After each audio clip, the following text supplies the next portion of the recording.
الحمد للہ رب العالمین والصلاة والسلام علی حبیبہ محمد وآلہ وصحبہ اجمعین۔ اعوذ باللہ من الشیطان الرجیم، بسم اللہ الرحمن الرحیم۔ اللہم صلی علی محمد النبی الامی وآلہ وصحبہ وبارک وسلم صلی علیہ۔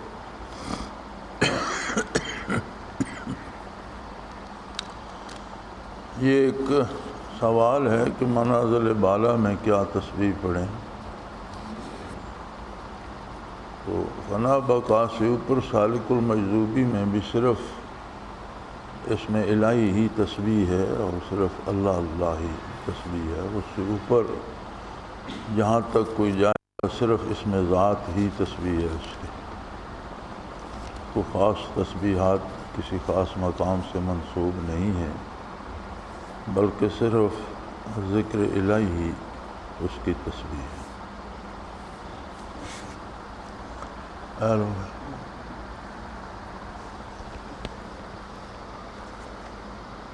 کل بات چل رہی تھی معیت رسالت علی صاحب الصلاۃ والسلام کی، اور جمعۃ المبارک کا وقت محدود ہوتا ہے۔ کل ہم 15 منٹ لیٹ ہو گئے۔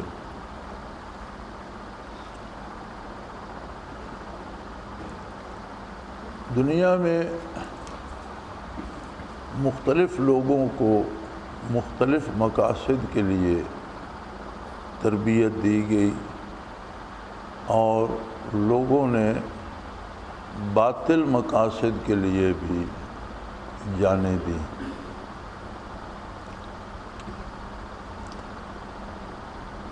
ہمیں ان جان بازوں کا ایک منظم گروہ حسن بن صبا کے ساتھ ملتا ہے تاریخ میں، جنہیں جان کی بالکل پرواہ نہیں ہوتی تھی،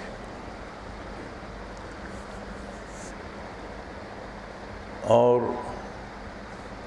خلیفہ وقت کے لیے انہوں نے بڑا مسئلہ پیدا کر دیا تھا۔ ایک دفعہ حکومتی فوج نے انہیں ایک قلعے میں گھیر لیا، اور قلعوں کے گرد خندقیں بنائی جاتی تھیں جن میں پانی بھر دیا جاتا تھا، اور قلعے کا دروازہ کھلتا تو وہ پل بن جاتا۔ تو اس طرح کے اندر انہوں نے لگائے ہوتی تھی چرخیاں اور زنجیریں کہ وہ اندر سے کھولتے تو زنجیر کھلتی جاتی اور وہ دروازہ بھی کھل جاتا، پل بھی بن جاتا، اور جب اندر سے چرخیاں گھماتے تو اٹھ کر بند ہو جاتا، پل بھی ختم ہو جاتا۔ تو سرکاری فوجوں نے جب وہ فدائین انہیں کہتے تھے، فدائین قلعہ بند ہو گئے، تو سرکاری فوجوں نے اس خندق سے سارا پانی نکال کر اس میں لکڑیاں بھر دی، اور کئی دن لگے انہیں وہ لکڑیاں بھرنے میں۔ وہ ساری خندق انہوں نے لکڑیوں سے پُر کر کے اس میں آگ لگا دی۔ مقصد ان کا یہ تھا کہ ان کے لیے باہر نکل کر حملہ کرنے کا راستہ نہ رہے۔ قلعہ بند رہیں گے، کتنے دن رہیں گے، لڑنے کی جرت نہیں کر رہے تھے۔ سرکاری فوج بھی قلعے میں داخل ہونے کی جرت نہیں کر رہی تھی، اور وہ ساری خندق دہک گئی۔ تو رات کو فوجی آرام سے سو گئے کہ اس آگ کے دریا سے کون نکل سکتا ہے۔ وہ بڑے عجیب لوگ تھے، انہوں نے جتنے ان کے پاس بستر تھے انہیں پانی میں بھگویا، اور قلعے کے دروازے کھولے، اور وہ پانی سے گیلی رضائیاں اور بستر ان پر ڈالنے شروع کر دیے دروازوں پر، جبکہ سرکاری فوج مزے کی نیند سو رہی تھی۔ تو اس گرم لوہے کے اوپر راستہ بنا کر وہ نکل گئے، اور سرکاری فوج کے چونکہ وہ سو رہے تھے، پھر یہ فدائین تھے سارے، بہت زیادہ نقصان کیا سرکاری فوج کا، اور وہاں سے نکل گئے۔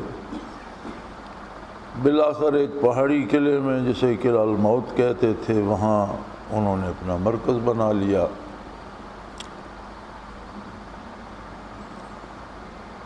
اور اپنا نظام انہوں نے جاری رکھا، اور اسلام کو بہت زیادہ نقصان ان فدائین نے پہنچایا۔ بڑے بڑے نامور علماء، جرنیل ان کے ہاتھوں شہید ہوئے، کہیں وہ باورچی بن کے ملازم ہو جاتے، کہیں کسی کی گارڈ میں شامل ہو جاتے، کہیں کسی طرح سے قربت حاصل کر کے موقع پاتے شہید کر دیتے، اور خنجر سے لڑنے کی انہیں خاص تربیت دی جاتی تھی، اور چھوٹے باریک خنجر ان کی آستینوں میں چھپے ہوتے تھے۔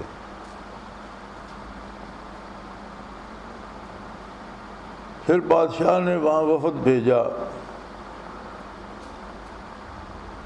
کہ بغیر خون ریزی کے اگر تم حکومت کی شرائط مان لو تو اچھا رہے گا۔ تو حسن بن صبا نے 4 آدمیوں کو بلایا۔ وہ قلعہ پہاڑی چٹانوں کے اوپر ہے اور بہت بلند چٹانیں ہیں، ایک طرف سے راستہ ہے، 3 طرف چٹانیں ہیں۔ تو جہاں وہ بیٹھا تھا اس کے آگے تھوڑی سی جگہ پھر آگے چٹان تھی، اور سرکاری شاہی وفد بھی تھا۔ اس نے 2 آدمیوں کو بلایا اور انہیں حکم دیا کہ اپنے آپ پر خنجر چلاؤ۔ انہوں نے اپنے سینے میں خنجر مارے اور مر گئے۔ 2 کو حکم دیا کہ اس چٹان سے چھلانگ لگا دو، انہوں نے چھلانگ لگا دی۔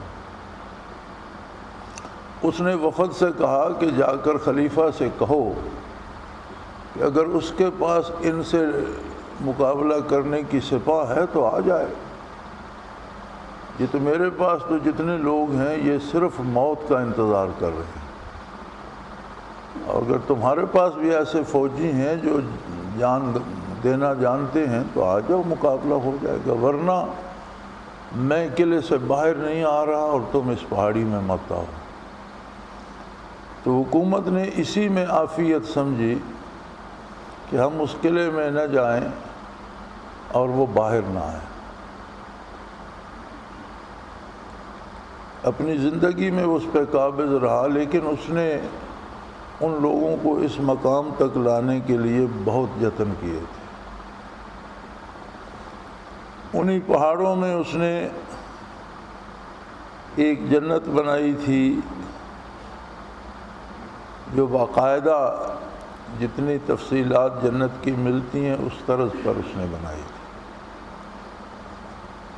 دیواروں کے اندر خواہ پتھر تھے لیکن باہر جواہرات اور شیشے اور آبگینے اس طرح لگے ہوئے تھے کہ ہر دیوار شیشے کی یا ہیروں کی یا موتیوں کی نظر آتی تھی۔ اس نے ان میں سونے اور چاندی کے درخت لگوائے بنوا کر، اور ان پر ہیرے اور جواہرات کے پھل لگوائے۔ اتنا لوٹا دنیا کو۔ اس میں دودھ اور شہد کی نہریں بنائیں،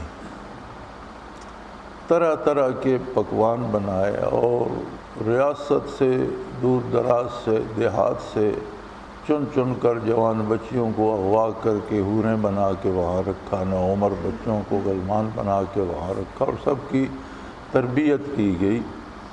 اور فدائی بنانے کے لیے ان کا طریقہ کار یہ تھا کہ ان کے لوگ بیٹھے ہوتے تھے کسی بزرگ کی شکل بنا کر، صوفی کی شکل، پیر صاحب کی شکل بنا کر۔ عام لوگ ان کے پاس آتے جاتے رہتے تھے، کوئی وہ دیکھتے کہ یہ بندہ اس میں ٹیلنٹ بھی ہے، جوان ہے، مضبوط ہے، تو ایک خاص شربت انہوں نے بنایا ہوا ہوتا تھا جس میں بھانگ ہوتی تھی۔ وہ کس طریقے سے بناتے تھے، کیا کرتے تھے، بہرحال یہ تو ان کا مسئلہ ہے، لیکن وہ پلا دینے کے بعد آدمی سو جاتا تھا۔ تو وہ زمانہ تھا وہ اونٹوں پر لدوا کر اس وادی میں بھجوا دیتے۔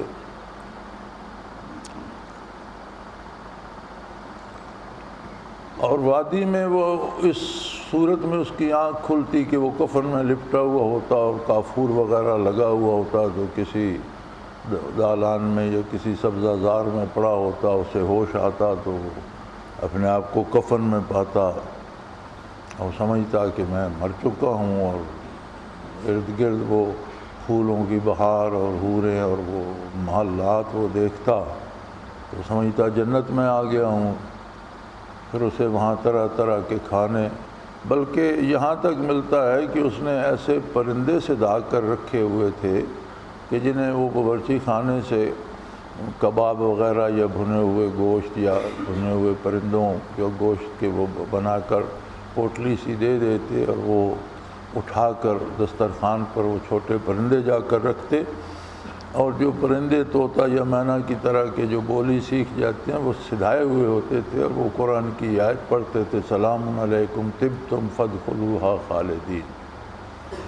قرآن مجید میں ہے کہ جنتیوں کو جنت میں داخلے کے وقت فرشتے کہیں گے سلام علیکم طبتم فادخلوہا خالدین، تو وہ پرندے اس طرح بولا کرتے تھے۔ تو چند روز وہاں رہنے کے بعد پھر اسے بے ہوش کر دیا جاتا اور اسے واپس لے آتے۔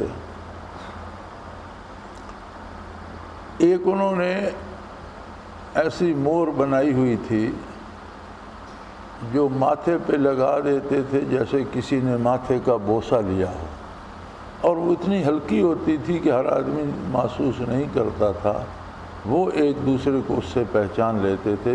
یہ بوسہ نشانی ہوتی تھی کہ یہ جنت سے ہو کر آیا ہے۔ اب ایک آدھ دن اس نے وہاں گزارا ہوتا تھا تو وہاں کی عمارات، وہاں کی مال و دولت، وہاں کی، اور رات کو وہ دور ایک پہاڑ پر آتش بازی چلاتے جس سے در و دیوار چمک اٹھتے، روشنی ہو جاتی تو سارے وہ لوگ سجدے میں پڑ جاتے کہ یہ اللہ رب العزت اپنا جلوہ دکھا رہا، اور حسن بن صباح خود خدا ہونے کا مدعی تھا۔ تو وہ جب باہر آتا تو اسے پھر وہ تڑپ ہوتی جنت میں جانے کی، چنانچہ اسے جنت میں جانے کے لیے فدائی کے طور پر تیار کیا جاتا تھا۔ اس کے ذمہ لگا دیا جاتا فلاں عالم کو شہید کر دو، یا فلاں نامور جرنیل کو شہید کر دو، یا فلاں کام کر دو تو دوبارہ تم وہاں پہنچ سکو گے۔ فدائین کی تاریخ میں یہ ملتا ہے کہ صلاح الدین ایوبی رحمۃ اللہ تعالیٰ علیہ کی جو ذاتی حفاظتی گارڈ تھی اس میں بھی شامل ہو گئے، اور ایک دن ایک کیمپ سے نکل کر پہاڑیوں کی طرف سلطان نکل گئے تو ایک ہی محافظ ساتھ تھا، اور عجیب بات ہے کہ وہ وہی فدائی تھا۔ تو جب کیمپ سے تھوڑی دور نکل گئے تو اس نے حملہ کر دیا، لیکن سلطان بہت دلیر، بہت جانباز اور بہت اچھا فن سپاہ گری کا ماہر تھا۔ سلطان نے اسے قتل کر دیا بجائے اس کے کہ وہ سلطان کو قتل کرتا، یعنی یہاں تک وہ پہنچ جاتے تھے۔ پھر اس سے فائدہ اٹھایا بیبرس نے۔ بیبرس ایک صحت مند، توانا اور دیندار شخص تھا اور فرد واحد تھا۔ اسے جب اس کا علم ہوا تو اس نے ایک طریقہ بنایا۔ انہوں نے پہاڑوں میں دروازے اس کے بنا رکھے تھے، لیکن بڑے عجیب و غریب تھے کہ اندر سے غار آتا تھا، اور جہاں پہاڑ میں غار وہ کھلتا وہاں گھنی جھاڑیاں ہوتیں، اور جو پردہ دروازے سے ہٹتا تھا اس کے اوپر بھی مٹی اور جھاڑیاں ہوتی تھیں، اور باہر کسی جگہ کوئی کل لگا دی جاتی جسے دبانے یا پھیرنے سے وہ دروازہ کھل جاتا یا اندر سے کھولا جاتا۔ تو اس نے بڑی جستجو کے بعد ان میں سے کسی دروازے کو یا دو چار دروازوں کو تلاش کر لیا۔ وہ اکیلا جاتا اور دروازہ کھولتا تو اندر ہر غار کے اندر کے دہانے پر دو دو فدائی پہرے دار ہوتے تھے رات دن، کیونکہ باہر کا تو نہ کوئی نہ امکان ہوتا تھا کسی کے کھولنے کا نہ خطرہ، ہوتا یہ تھا کہ اندر سے کوئی غار کی طرف نہ آئے۔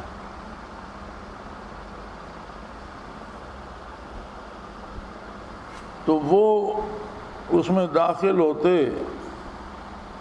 اور قریب جا کر چھوٹا سا کنکر پھینکتے، کوئی ایک فدائی اندر دیکھنے کے لیے آتا اسے دبوچ لیتے، دوسرا آتا اسے قتل کر دیتے، اور یوں غار میں داخل ہو کر جتنا سونا، ہیرے، جواہرات آسانی سے اٹھائے جا سکتے تھے اور 1.5-2 من وہ آسانی سے اٹھا لیتے تھے، وہ گٹھڑی باندھ کے لے آتے اور باہر چلے جاتے۔ تو انہوں نے اتنی دولت جمع کر لی کہ ایک فوج بنائی اور مصر کی حکومت پر قبضہ کر لیا۔ یہ وہ وقت تھا جب تاتاری شمال کی اسلامی سلطنتوں کو روند کر مصر کی طرف بڑھ رہے تھے اور ہلاکو خان کی قیادت میں بڑھ رہے تھے۔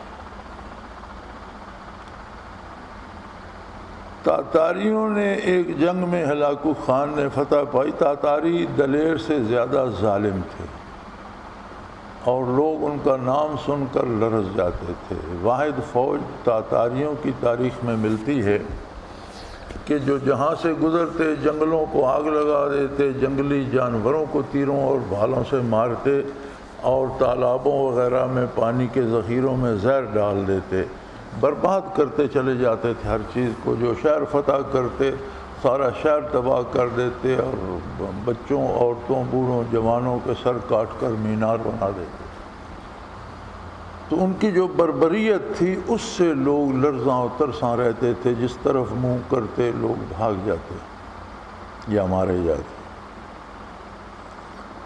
اس طرح کی ایک فتح میں چنگیز خان نے عیسائیوں نے اس وقت چنگیز خان کو اور اس کے بیٹوں کو اپنی عورتیں پیش کیں اور وہ عورتیں سبب بنی تھیں اسلامی ریاستوں پر ان کے حملہ آور ہونے کے۔ عیسائی اور یہودی سرے سے اپنی بیٹیاں نہیں دیتے تھے، بلکہ یہ بھی تاریخ کا حصہ ہے کہ وہ مسلمانوں کی چھوٹی بچیاں اغوا کرتے اور انہیں بیٹی بنا کر پالتے اور پھر انہیں آگے استعمال کرتے۔ تو چنگیز خان کو ایک خاتون جو عیسائیوں نے دی تھی، اس فتح پر چنگیز خان نے ہلاکو سے پوچھا کہ تم جو مانگو تمہیں انعام مل سکتا ہے، تو اس نے وہی کنیز مانگ لی۔ اس وقت تو چنگیز خان خاموش ہو گیا۔ بعد میں اس نے ہلاکو پوتا تھا اس کا، ہلاکو کو بلا کر اس نے رات کو بلایا اور کنیز کو بھی بلایا اور ایک طرف کو چل دیا جو ان کا کیمپ تھا، ایک پہاڑی علاقے میں تھا، پہاڑی چٹانوں میں گھرا ہوا، دونوں کو ساتھ لے کر ایک طرف چل دیا۔ تو ایک چٹان تھی بہت بلند، اس کے کنارے کھڑے ہو کر اس نے کنیز سے پوچھا کہ تم میرے ساتھ رہنا چاہو گی یا ہلاکو کے ساتھ؟ تو اس نے چنگیز خان کے گلے میں باہیں ڈال دیں، لیکن اس نے اس کو خود سے علادہ کیا، اس کا ہاتھ ہلاکو کے ہاتھ میں دے کر خود چٹان سے چھلانگ لگا دی اور یوں خودکشی کر کے چنگیز خان ہلاک ہوا۔ وہ خاتون اب ہلاکو کے پاس تھی۔ ہلاکو نے اس سے بہت اظہار محبت کیا، لیکن اس نے کہا کہ میرے وصل کی شرط یہ ہے کہ تم سلطان بیبرس کو قتل کرو، اس کی سلطنت تاراج کرو اور اس کی کھال اتار کر لے آؤ، اس کی کھال بستر پر بچھائی جائے، پھر تم میرا وصال حاصل کر سکتے۔ ہلاکو خان اس طرف بڑھا اور قبلائی خان بیشائی خاندان کا تھا اور مشہور جرنیل تھا تاتاریوں کا۔ قبلائی خان کے ذمے حملے کی قیادت لگائی اور سلطان بیبرس پر حملے کے لیے لشکر بھیجا۔ اس خاتون نے کہا کہ میں اس لشکر کے ساتھ جاؤں گی، اپنے سامنے اسے ہلاک ہوتا ہوا دیکھوں گی اور میں چاہوں گی کہ اس کی کھال میں اپنے ہاتھوں سے اتاروں۔ مقابلہ ہوا۔ سلطان بہت جان باز آدمی تھا، نیک تھا، صالح تھا، دیندار تھا، اور اس کے ساتھ وہ فوج تھی جو اللہ اللہ کے رسول کے لیے جان دینے والی تھی۔ تاتاریوں کو غالباً پہلی دفعہ ایسی ہزیمت اٹھانا پڑی جو شکست فاش تھی۔ قبلائی خان قتل ہوا اور سلطان نے حکم دیا کہ جتنے شہر کے دروازے ہیں اس کے جسم کے اتنے ٹکڑے بنا کر ہر دروازے پر ایک ٹکڑا لٹکا دو کہ یہ طلسم ٹوٹ جائے کہ یہ تاتاری ناقابل تسخیر ہیں۔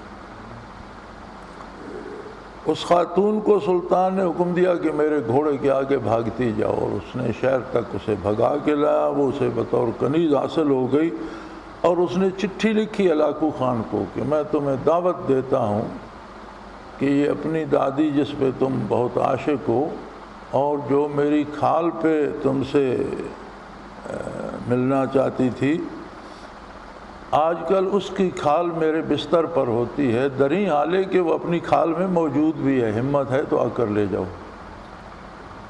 پھر تاتاری فوجوں نے ادھر کا رخ نہیں کیا تھا۔ یعنی ایک طرف حسن بن صبا ملتا ہے جس نے باطل کے لیے جان بازوں کی فورس بنائی، ایک طرف چنگیز اور اس کی اولاد ملتی ہے جنہوں نے باطل کے لیے ظالموں اور درندوں کی ایک فوج بنائی۔ یہ ایسے درندے لوگ تھے کہ بھوک لگتی تو ننگے گھوڑے پہ سوار ہوتے تھے، اسی گھوڑے کی خنجر پیٹھ میں خنجر چبھو کر منہ رکھ کے خون پی کے پیٹ بھر لیتے تھے۔ بالکل درندہ قسم کے لوگ تھے۔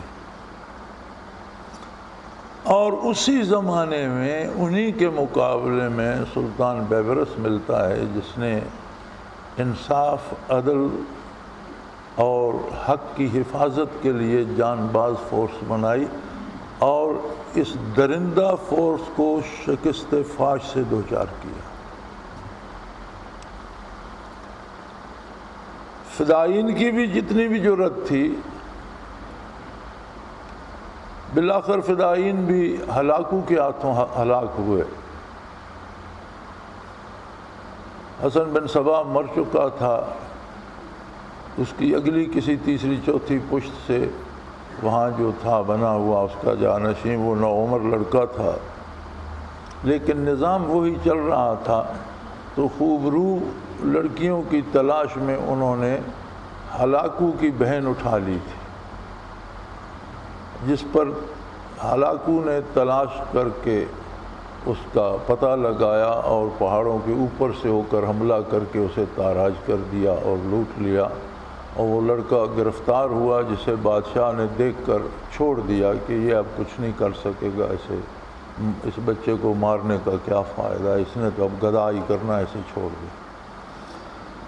تو یوں وہ فتنہ فروغ ہوا۔ لیکن میرے عرض کرنے کا مطلب یہ ہے کہ بہت بڑے فدائی تیار کیے تھے حسن بن صبا نے، لیکن ہلاکو کے مقابلے میں اور چنگیزی فوجوں کے مقابلے میں تباہ ہو گئے۔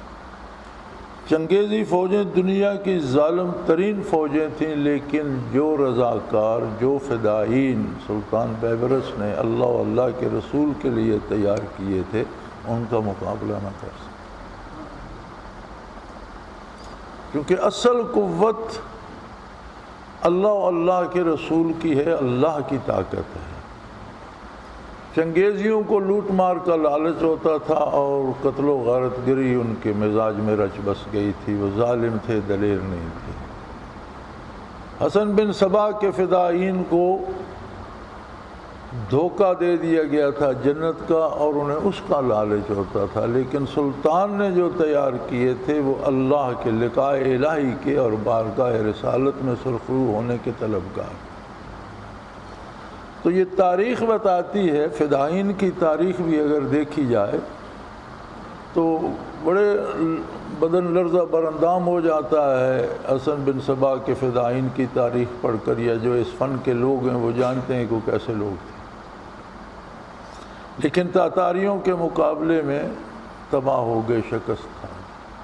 تاتاری بڑے جفاجو، ستمگر اور بڑے کینہ پرور اور بڑے ظالم اور بڑے سخت مزاج اور بڑے لڑاکے تھے، لیکن جب اللہ کے بندوں کے مقابلے میں آئے تو انہیں ذلت آمیز شکست سے دوچار ہونا پڑا۔ حالانکہ یہ وہی تاتاری تھے جن کے بارے تاریخ میں ملتا ہے کہ غالباً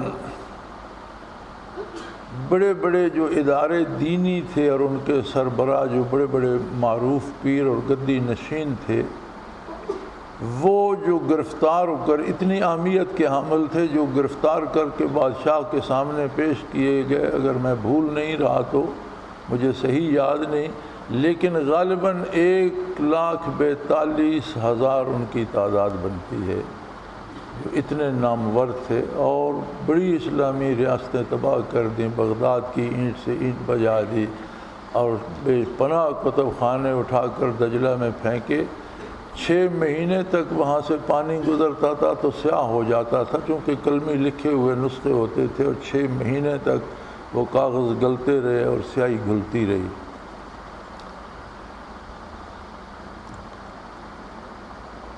خلیفہ بغداد نے بھی ان کے ظلم سے ڈرتے ہوئے بغیر لڑے اس شرط پر پناہ لے لی تھی کہ مجھے قتل نہیں کیا جائے گا،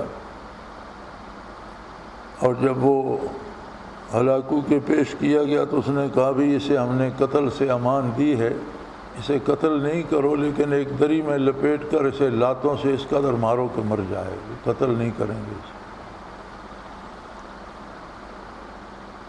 تو یہ بھی مسلمان تھے، یہ بڑے بڑے جو گدی نشین اور پیر خانے اور عالم تھے، یہ بھی مسلمان تھے، اور بغداد میں گلی گلی مناظرے ہو رہے تھے چھوٹی چھوٹی باتوں پر، کہ وہ پانی جس میں کوے نے چونچ ڈبو دی وہ پاک رہ گیا یا ناپاک ہو گیا، اس سے وضو ہو سکتا ہے، یا ایک کہتا تھا ہو سکتا ہے، ایک کہتا تھا نہیں ہو سکتا ہے، ایک کہتا تھا کوا حلال ہے، دوسرا کہتا تھا مکروہ ہے، تیسرا کہتا تھا حرام ہے، اب اس پہ مناظرہ شروع ہو جاتا تھا۔ تو لوگوں کو فروعات پر الجھا کر فرقہ بندی کی جا رہی تھی، مسلمانوں کو تقسیم در تقسیم کیا جا رہا تھا دین کے نام پر۔ دراں حالے کے دروازے پہ تاتاری فوجیں دستک دے رہی تھیں، اور بالآخر بغداد جیسا شہر تباہ ہوا، کتب خانے تباہ ہوئے، اور لوگ آپس میں الجھے ہوئے مارے گئے۔ تاریخ نے پھر اپنے آپ کو دہرایا اور ہم نے بغداد کو پھر سے اجڑتے دیکھا۔ وہی بغداد ہے اور اس کی وہی گلیاں ہیں، وہی دریا درمیان میں ہے، وہی مسلمان ہیں اور وہی عالم کفر ہے۔ اور چنگیزی تو شاید تیر سے، تلوار سے، خنجر سے کاٹتے تھے، آج کل عجیب و غریب آلات گیسوں کی صورت میں، بموں کی صورت میں، گولوں کی صورت میں بن گئے ہیں، جو جسموں کو صرف قتل نہیں کرتے بلکہ بعض ایسے ہیں جو جسموں کو پگھلا دیتے ہیں، بعض ایسے ہیں جو راکھ کر دیتے ہیں، جلا دیتے ہیں۔ وہی سب کچھ اس بغداد پر پھر بیت رہا ہے، اور اسی طرح جس طرح اس زمانے میں ارد گرد کی مسلمان ریاستیں اپنی باری کا انتظار کر رہی تھیں، آج پھر بالکل اسی طرح دوسری مسلمان ریاستیں اپنی باری کا انتظار کر رہی ہیں، اور ہر کوئی اسی قاتل کے دامن میں پناہ لینا چاہتا ہے۔ کیسی عجیب بات ہے۔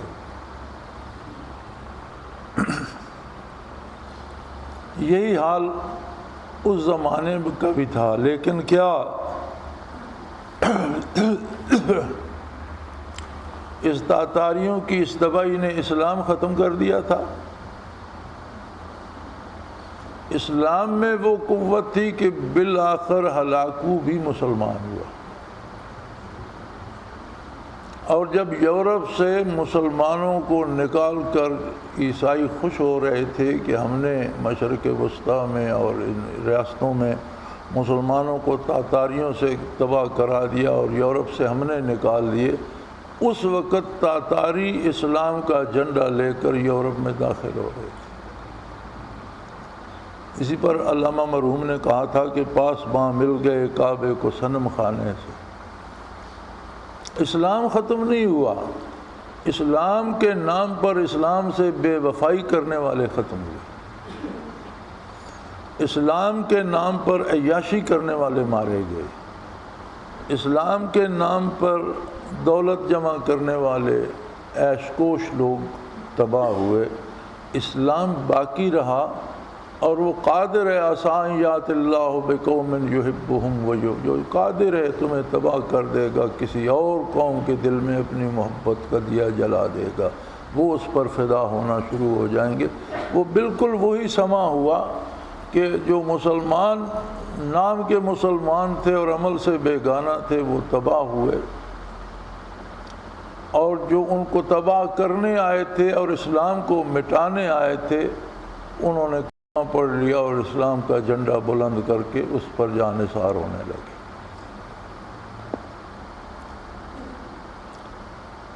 آج وہ میں نے یہ ساری صورتحال اس لیے عرض کی ہے کہ آج وہ ساری صورتحال پھر ہمارے سامنے سٹیج پر موجود ہے۔ اسلام کے نام پر چندے جمع کر کے عیش کرنے والے لوگ بھی موجود ہیں،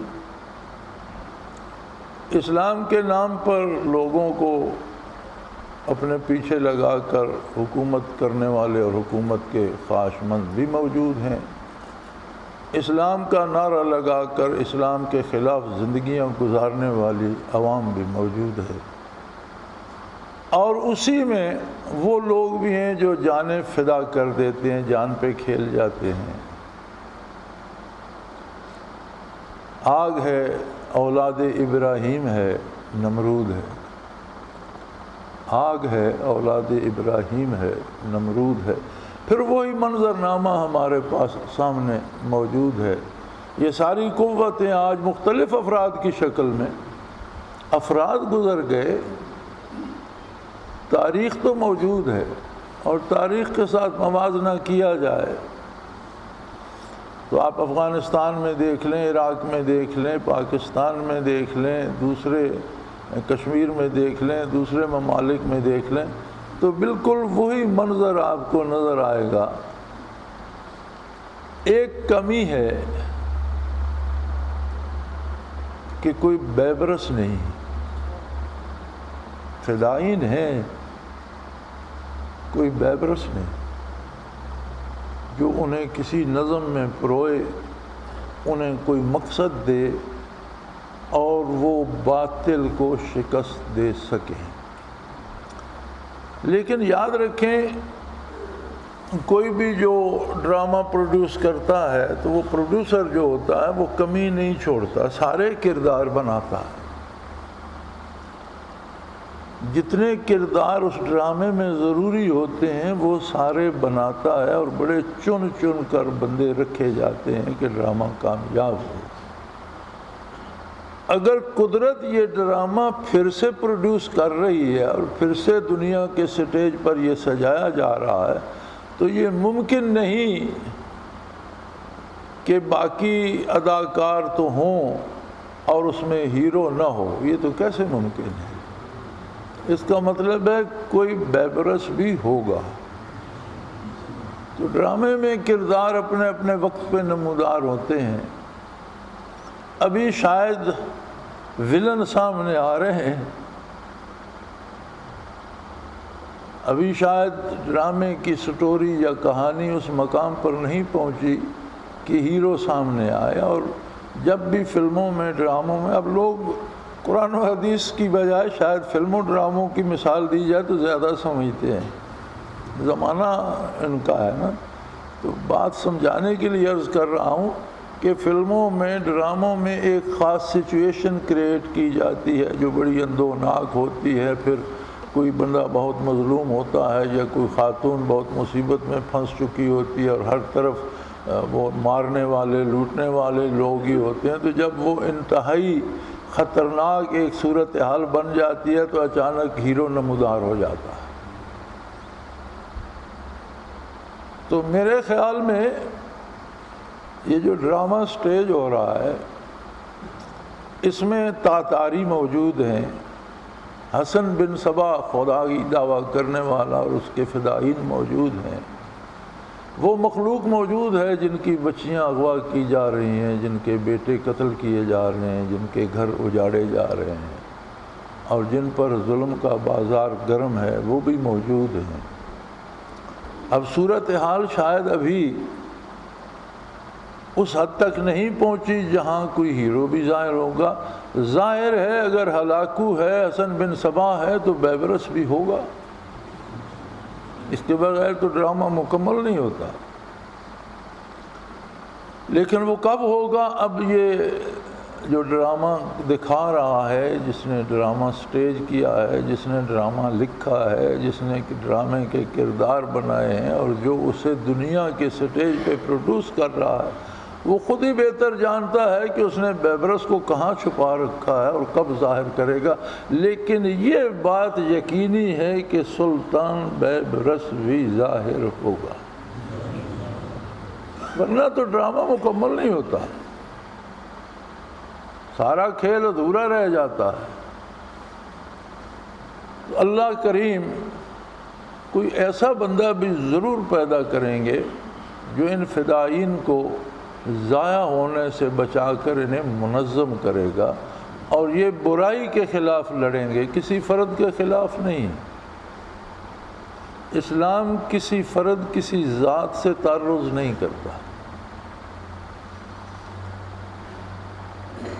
اسلام کی جنگ جہالت سے ہے. یہ بھی بڑی عجیب بات ہے، ہمیں یہ ذہن نشین کرا دیا گیا کہ اسلام کفر کے مقابل ہے. اسلام کفر کے مقابل نہیں ہے.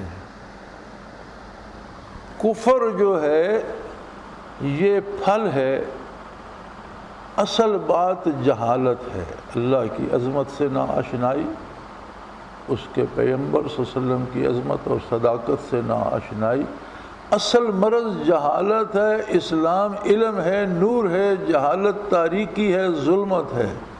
یہ نور اور ظلمت کا مقابلہ ہے. اسلام جہالت کے مقابلے میں علم عطا کرتا ہے. کفر، شرک یہ جہالت پر پھل لگتے ہیں. جب اللہ کی عظمت سے کوئی ناآشنا ہوتا ہے، صداقت رسالت سے، کتاب اللہ کی صداقت سے بے بہرا ہوتا ہے، تو یہ جہالت اسے کفر و شرک تک لے جاتی ہے. اصل جو ہے، جڑ جو ہے کفر و شرک کی یا برائی کی یا ظلم کی، یہ جہالت ہے. اور اسلام نور ہے، اور اسلام علم ہے. ایک عام آدمی کو آپ کسی چرواہے سے پوچھ لیں جسے لکھنا پڑھنا نہیں آتا، وہ یہ جانتا ہے کہ مجھے اللہ نے پیدا کیا ہے، میں عالم امر سے میری روح آئی ہے، مجھے مرنا ہے، مجھے برزخ میں جانا ہے، پھر قیامت قائم ہوگی، محاسبہ ہوگا، نیکی بدی کا حساب ہوگا، اس کے بعد جنت دوزخ ہے. تو کون سا سائنسدان ہے جو اپنی سائنس سے یہ حقیقتیں جانتا ہو؟ اسلام نے ہر مومن کو وہ علوم عطا کر دی ہیں جو دنیاوی بڑے سے بڑے فاضل کے پاس نہیں ہیں. لکھنا پڑھنا جاننا علم نہیں ہے، علم جاننے کا نام ہے. تو جسے لکھنا پڑھنا نہیں آتا وہ بھی وہ حقائق جانتا ہے جو محمد الرسول اللہ نے تعلیم فرمائے. اور تعلیمات نبوی میں وہ طاقت ہے کہ جب کوئی خلوص دل سے کلمہ پڑھتا ہے، دین قبول کرتا ہے، تو یہ حقائق اس تک چلے جاتے ہیں. آپ موسیٰ علیہ السلام کے جادوگروں کو دیکھیے کہ وہ میدان میں آنے سے پہلے فرعون سے مطالبہ کر رہے ہیں، اِنَّ لَنَا لَأَجْرًا إِن كُنَّا نَحْنُ الْغَالِبِينَ. اگر ہم غالب آ گئے موسیٰ اور ہارون علیہ السلام پر تو پھر ہم انعام کے، خاص انعام کے مستحق ہوں گے. فرعون سے انعام کا مطالبہ کر رہے ہیں. اور فرعون بھی بڑا مہربان ہے، کہہ رہا ہے یار ان سے میری جان چھڑاؤ، اِنَّكُمْ لَمِنَ الْمُقَرَّبِينَ. میں تمہیں اپنے دربار میں اور اپنے مقربین میں کرسیاں دوں گا، تمہارا مقام ہوگا، تم شاہی مجلس میں بیٹھنے والے لوگ بن جاؤ گے. لیکن جب میدان مقابلہ میں آئے، بات تھوڑی سی، انہوں نے کوئی بڑا تیر نہیں مارا.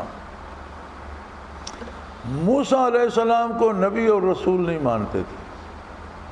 ایک بات کے قائل تھے کہ جادوگر بہت پائے کا ہے جس نے فرعون کو بھی چکرا کے رکھے.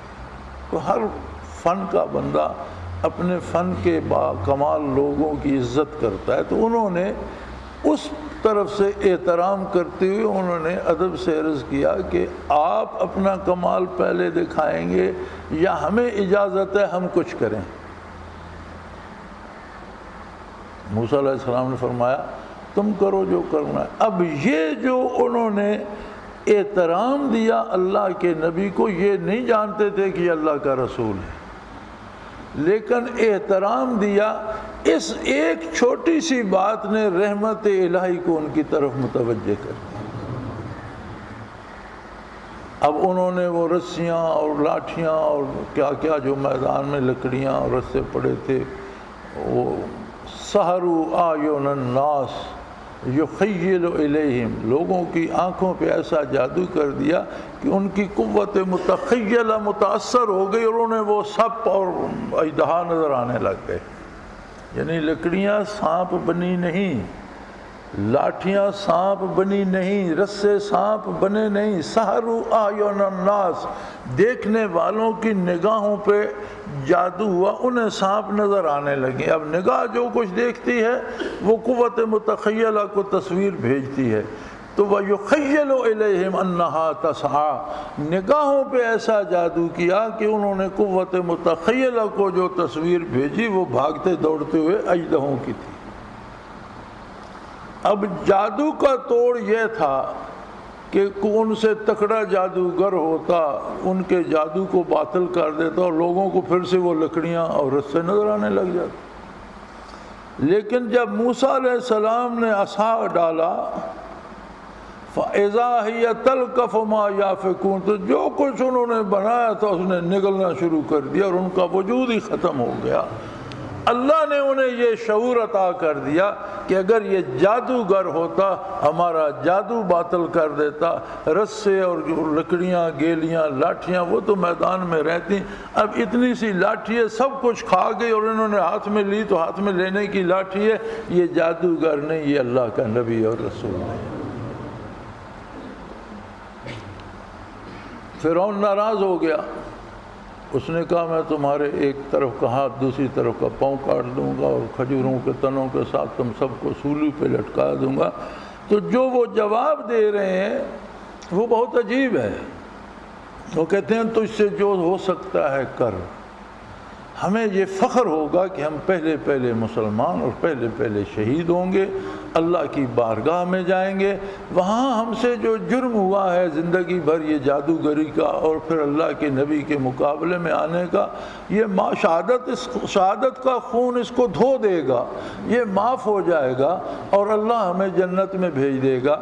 تو یہ ان سے تو موسیٰ علیہ السلام کی تو بات بھی نہیں ہوئی، توبہ کرنے تک فرعون سے انعام، تو یہ اگلی آخرت کی باتیں، برزخ کی باتیں، قیامت کی باتیں، حساب کتاب کی باتیں انہیں کس نے بتا دی؟ رشتہ ایمان وہ مضبوط واسطہ ہے کہ جب واقعی ایمان نبی کے ساتھ نصیب ہوتا ہے تو علوم نبوت کی جھلک قلب مومن میں آ جاتی ہے۔ یہ آج کا ہمارا چرواہا، بھیڑیں چرانے والا، جانور چرانے والا، جنگل میں کھیتوں میں ہل چلانے والا جو آخرت کی باتیں کرتا ہے، قیامت کی باتیں کرتا ہے، یہ نور ایمان سے اس کے دل میں آ گئی ہے، میری اور آپ کی اس میں کوئی محنت نہیں۔ وہ قوت ہے نور ایمان میں، وہ قوت ہے معیت رسول میں، وہ قوت ہوتی ہے علوم نبوت میں کہ سارے قرآن کریم کو دیکھ جاؤ، ساری تفاسیر کو دیکھو، کہیں جادوگروں کی موسیٰ علیہ السلام سے ملاقات یا تعلیم و تربیت ثابت نہیں ہے۔ مقابلے میں تھے، فرعون بھی تھا، اس کے لوگ بھی تھے، تماشا بنا ہوا تھا، وہیں انہیں توبہ نصیب ہوئی، وہیں ان پر سزا جاری کر دی گئی، اور وہ کہہ رہے ہیں کہ ٹھیک ہے کاٹ دو ہاتھ پاؤں، یہ ہاتھ پاؤں کٹ جانے چاہیے، انہوں نے اللہ کی نافرمانی کی، یہ خون بہنا چاہیے کہ ہم نے ساری عمر جو جادو کے کرتوت کیے ہیں وہ دھل جائیں گے، اور ہم اللہ کے حضور پیش ہونے جا رہے ہیں، وہ ہم پر کرم فرمائے گا، ہمارے گناہ معاف کر دے گا اور ہم سے درگزر فرمائے گا اور ہمیں شہداء میں جگہ دے گا۔ اب یہ برزخ کی، آخرت کی، قیامت کی یہ ساری کہانی کس نے انہیں سنا دی؟ وہ ایک لمحہ جو ایمان کا نصیب ہوا، اس نے ان کے قلوب کو قلب پیغمبر سے اس طرح پیوست کر دیا کہ علوم نبوت کے چشمے ان کے دلوں تک بھی، ان کے دلوں کو بھی سیراب کر دیا۔ تو اللہ کرے کہ کوئی سلطان بیبرس بھی ظاہر ہو اور ہوگا، اور یہ ڈرامہ اپنے کمال کو پہنچے گا۔ غالباً نبی کریم صلی اللہ علیہ وآلہ وسلم نے اسی کے کمال کو غزوۃ الہند فرمایا ہے۔ اب باتیں تو انتہا کو پہنچ گئی ہیں، یہ تک کہہ دیا گیا ہے کہ مکہ مکرمہ اور مدینہ منورہ پر حملہ کریں گے، تو پھر باقی کہنے کو تو اب کچھ نہیں بچا۔ یعنی اب مسلمان کے لیے کوئی ایسی گالی بچی نہیں جو اسے دی جائے، کوئی ایسا دعویٰ بچا نہیں جو اسے بھڑکانے کے لیے کیا جائے، کوئی ایسی سخت بات باقی نہیں بچی جو اس سے بڑی کہی جائے۔ جہاں تک عمل کا تعلق ہے تو ہو رہا ہے، اور اب لگتا یہ ہے کہ بش صاحب کی مدت صدارت پوری ہونے والی ہے، غالباً جو بھی ان کی جگہ آئے گا وہ کوشش کرے گا کہ عراق سے فوجیں نکالے، لیکن مصر اس بات پر ہیں کہ عراق سے نکال لیں گے، افغانستان سے نہیں۔ گویا اس کا مطلب یہ ہوگا کہ پھر پوری طاغوتی طاقتوں کی پوری توجہ اس خطے کی طرف متوجہ ہو جائے گی۔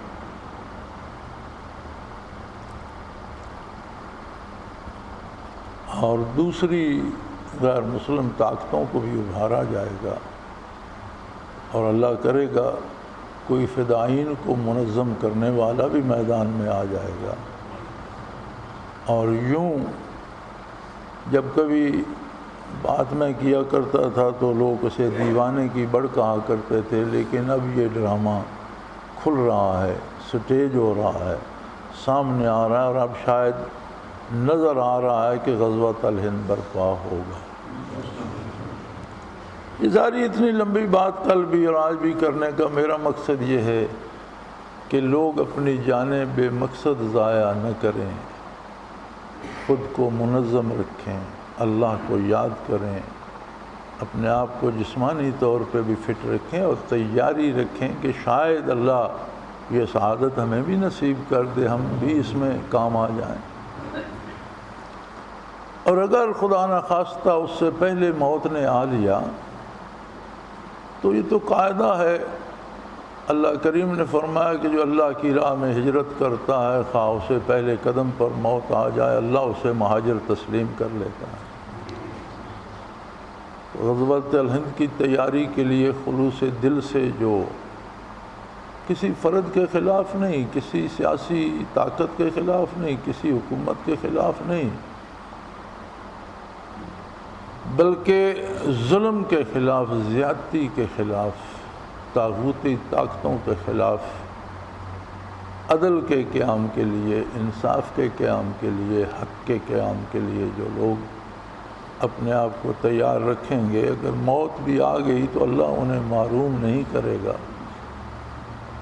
اللہ کے کرم سے امید ہے کہ وہ ہمیں انہی مجاہدین میں شامل فرمائے گا جو غزوۃ الہند میں شریک ہوں گے، اور اس کا پہلی تو یہ دعا کیا کرو کہ اللہ باقی ہمیں اس میں شرکت کی سعادت نصیب کرے۔ میں تو یہ کرتا ہوں، اور دل بھی چاہتا ہے کہ اللہ کرے ایسا ہو، لیکن زندگی ریت کی طرح انسان کی مٹھی سے بہتی رہتی ہے، اور وہ نہیں جانتا کتنی ریت مٹھی میں باقی ہے یا مٹھی خالی ہو چکی ہے، تب پتہ چلتا ہے جب کچھ نہیں بچتا۔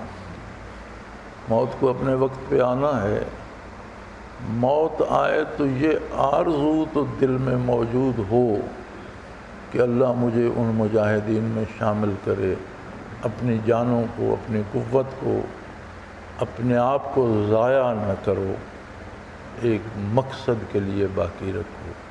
اللہ کریم توفیق عطا فرمائے، ہمارے گناہوں سے درگزر فرمائے، اور اپنے بندوں میں شامل فرمائے۔ وآخر دعوانا الحمدللہ رب العالمین، الحمدللہ رب العالمین، والصلاة والسلام علی حبیبہ۔ اللہم ربنا لا تقتلنا بغضبک ولا تہلکنا بعذابک واعف عنا قبل ذلک۔ اللہم ربنا لا تسلط علینا من لا یرحمنا۔ اللہم ربنا لا تؤاخذنا ان نسینا واخطأنا، ربنا ولا تحمل علینا اصرا کما حملته على الذین من قبلنا، ربنا ولا تحملنا ما لا طاقة لنا به، واعف عنا واغفر لنا وارحمنا انت مولانا فانصرنا على القوم الكافرین۔ وصلی اللہ تعالی علی حبیبہ برحمتک یا